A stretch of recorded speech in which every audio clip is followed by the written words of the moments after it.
அந்த கெம்பனூருக்கு 15-20 ஆண்டுகளா பேருந்து இயங்காம இருந்ததுக்கு இங்க இருக்கிற உயர் அதிகாரிகள் தான் அவங்களோட ஒத்துழைப்போட தான் இந்த பேருந்து இயங்கல அப்படிங்கிறது இங்க இருக்கிற மக்களோட குற்றச்சாட்டா இருக்குது. இதுக்காக பத்திரிகையாளர்கள் பலமுறை முயற்சித்தும் செய்தி பதிவிட்டும் அதிகாரிகள் இதுக்கான முன்னெடுப்பாடுகளே பண்ணல. சோ அவங்களும் அதுல உடந்தையாதான் இருக்காங்க. அந்த மாதிரி அதிகாரிகளுக்கு என்ன எச்சரிக்கை வைக்கிறீங்களா? இல்ல, அது இப்ப நான் சொன்ன எச்சரிக்கை தான் அவங்களுக்கும் பொருந்தும்.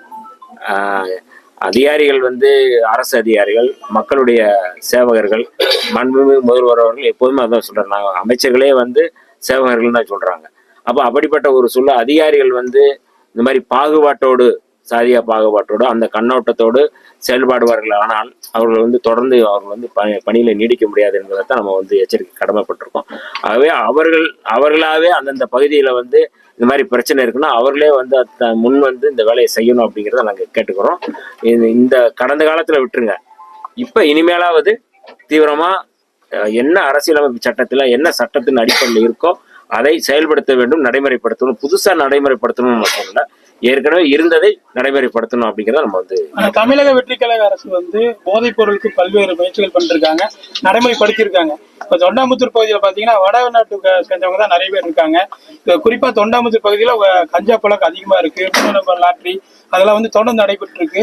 இதை நம்ம கட்டுப்படுத்துறதுக்கு ஏதாவது பண்றோமா? ஏன்னா இங்க ஸ்லம் ஏரியா நிறைய இருக்குன்னா இதனால அவங்க பாதிக்கப்படுறாங்க. இது கடந்த காலத்துல இருந்த அவங்களே தான் இப்பவும் இருக்காங்க.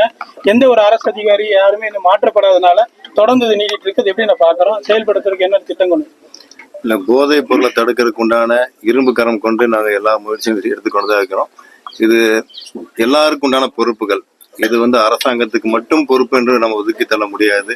ஊடக உங்களுக்கும் உண்டான பொறுப்புகள், பொதுமக்கள் எல்லாருக்கும் உண்டான பொறுப்புகள். அந்தந்த பகுதியில எங்க போதைப்பொருள் நடமாட்டம் இருக்குதோ அதை நிச்சயமாக அவங்க தெரிவிக்கும் பட்சத்துல அந்த தீவிரமாக கண்காணித்து உரிய நடவடிக்கை எடுக்கப்படும். அதை நாங்கள் தெளிவாக சொல்லிக்கிறோம்.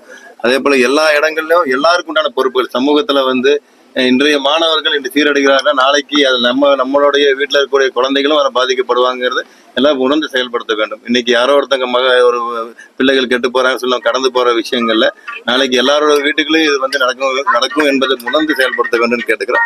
எல்லாருடைய பொறுப்பு, சமூக ஒரு பொறுப்பு, விழிப்புணர்வு எல்லாருக்கும் இருக்கணும். அப்ப மட்டும்தான் முழுமையாக இதை நம்ம செயல்படுத்த முடியும் என்று கேட்டுக்கிறேன். அதை எல்லாரும் சேர்ந்து செயல்படுத்துவோம். இங்க எல்லாரும் ஒத்துழைப்பு கொடுங்க. பத்திரிகைகள் உங்களுக்கு எங்களை விட அதிகமாக மக்களை சந்திக்கிறீங்க, பாக்குறீங்க. எந்த இடத்துல நீங்க போதைப்பொருள் நடமாட்டம் இருக்கிறது, எந்த இடத்துல எந்த மூலியமாக விநியோகிக்கப்படுகிறது என்ற தகவலை நீங்க அளிக்கும் பட்சத்துல நீங்க தகவல் அளிப்பவர்கள் ரகசியம் பாதுகாக்கப்பட்டு அதுக்கு உண்டான உரிய நடவடிக்கைகள் எடுக்கப்படும் நான் தெரிவிச்சுக்கிறேன். சென்னைக்கு அடுத்த பெரிய நகர கோவை இருக்கு. ஆனா இங்கேயும் ஜாதிய தீண்டாமைகள் இருக்கு. இப்போ அது முதல் கட்டமா ஒரு இதை ஒழிச்சிருக்கீங்க. முதல் கட்டமாக இல்ல சார், நமது மாண்பு முதலமைச்சர் அவர்கள் அது உறுதியான ஒரு நடவடிக்கையோட இருப்பாருங்க நான் தெளிவா சொல்லிக்கிறேன். இன்னும் நிறைய இடத்துல இந்த மாதிரி தீண்டாமைகள் பிரச்சனைகள் இருக்குன்னு இப்ப பத்திரிகையாளர் கூட சொன்னாருன்னா நீங்க அடுத்த கட்டமா இதுக்கான முயற்சிகள் மாண்பு முதலமைச்சர் அவருடைய பார்வையில தீண்டாமை என்பது பாவச்செயல் என்பது எல்லாரும் அறிந்துதான் செயல்படுகிறார். ஆனால் நிச்சயமாக நமது அரசு அதற்கு என்றுமே வழி கொடுக்காது. நாம் உறுதியாக அனைத்து மக்களுக்கும் உண்டான ஒரு அரசாக தான் நமது மாநில முதலமைச்சர் அவர்கள் செயல்படுவார் என்பதை தெரிவிச்சுக்கிறேன். அது மாநில முதலமைச்சர் அவருடைய ஆலோசனைப்படி செயல்படுத்தும். பழங்குடியினுடைய நிலங்கள் இங்க பழங்குடியினுடைய நிலங்கள் கேரளாவை போல அவங்களுக்கு திரும்பி ஒப்படைக்கப்படுவதில்லை. நிறைய முதலாளிகள் ஏமாத்தி அவங்களுடைய சொத்தை அபகரிச்சுட்டு திரும்ப அவங்களை துரத்தி விட்டுறாங்க. அப்படி ஆணைக்கட்டி பகுதி இங்க கோவை மாவட்டத்துல பெரும்பான்மையான பகுதிகளில் பழங்குடியின மக்கள் பாதிக்கப்பட்டிருக்காங்க. இதுக்கு என்ன மாதிரியான நடவடிக்கைகள் எடுக்க போறீங்க சார்? அதுக்குள்ள தரவுகள் அளிக்கும் பட்சத்தில் நிச்சயமாக அவர்கள் சட்டப்படி நடவடிக்கை எடுக்கப்படும். நியாயம் இருக்கும் இடத்துல நிச்சயமாக அதுக்குள்ள நீதியை வாங்கி தருவது எங்களுடைய கடமை. முதலமைச்சர் அவர்கள் எங்களுக்கு அதுதான் எங்களுக்கு வலியுறுத்திருக்காரு. அதை நாங்கள் செயல்படுத்தணும். காவல் நிலையத்துல பழங்குடியினர் போனாலே காரமடை மற்றும் மேட்டுப்பாளையம் பகுதிகளில் புகாரை எடுப்பதில்லை அப்படின்னு ஒரு குற்றச்சாட்டு இருக்கு. இன்னைக்கு கூட மினிஸ்டர் உங்களை பார்த்து கொடுத்திருக்காங்க, எங்கிட்ட கொடுத்திருக்காங்க சார். அந்த புகார் போலீஸ் ஸ்டேஷன்ல என்ன சொல்றாருன்னா சாப்பாடு வாங்கி கோவை மாவட்டத்தினுடைய பொறுப்பு அமைச்சர் கவனத்திற்கு எல்லாம் கொண்டு வரப்பட்டிருக்கிறது. இந்த கோவை மாவட்டத்துல எல்லா மக்களுடைய பிரச்சனையும் தீர்க்கக்கூடிய ஒரு அமைச்சர் தான் பொறுப்பு அமைச்சர். ஆகவே இப்ப நீங்க சொல்லி இருக்கிறதை தாண்டி கூடுதலா நாங்க தீவிரமா செயல்படுறோம். பொறுப்பு அமைச்சர் அதுல பொறுப்பா மக்களுக்கான கலப்பணி ஆற்றுவாங்க.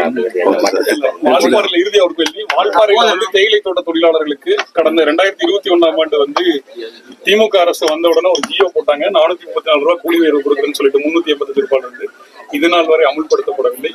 வால்பாறையில் இருக்கக்கூடிய மக்களுக்கு சொந்தமான நிலம் கிடையாது. அந்த பகுதி மக்களுக்கு அங்கிருந்து ரிட்டையர்ட் ஆனாங்க அப்படின்னா கோயம்புத்தூர் தான் திரும்பி வர்றாங்க. இங்க வந்து வாடகை வீட்டில் வசிக்கக்கூடிய ஒரு கடுமையான சூழ்நிலைக்கு தள்ளப்படுறாங்க. வால்பாறையில் வசிக்கக்கூடிய மக்களுக்கு அங்கேயே வீடுகள் ஒதுக்கப்படுவதற்கான நடவடிக்கை எடுக்கப்படுமா? அவர்களுக்கு இடங்கள் இல்ல, ஒதுக்கப்படுமா? இந்த வால்பாறை மக்களுடைய பிரச்சனை வந்து மனுவா கொடுத்துருக்குறாங்க, தலைமைச் செயலகத்துக்கு வந்து கொடுத்துருக்குறாங்க. நாங்கள் அது இப்பதான் வந்து அமைச்சர்கிட்ட பேசிட்டு வந்தோம்.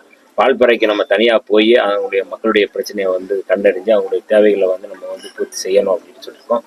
அவங்க கோரிக்கைகள் விரைவில் நிறைவேற்றப்படும் என்பதில் எந்த மாற்று கருத்தும் இல்லை. மாண்புமிகு முதல்வர் அவங்களுடைய கவனத்திற்கும் இதை கொண்டு செல்லும். நேரடியாக கலாய்வு செஞ்சு அதுக்குண்டான முடிவுகள் எடுக்கப்படும்.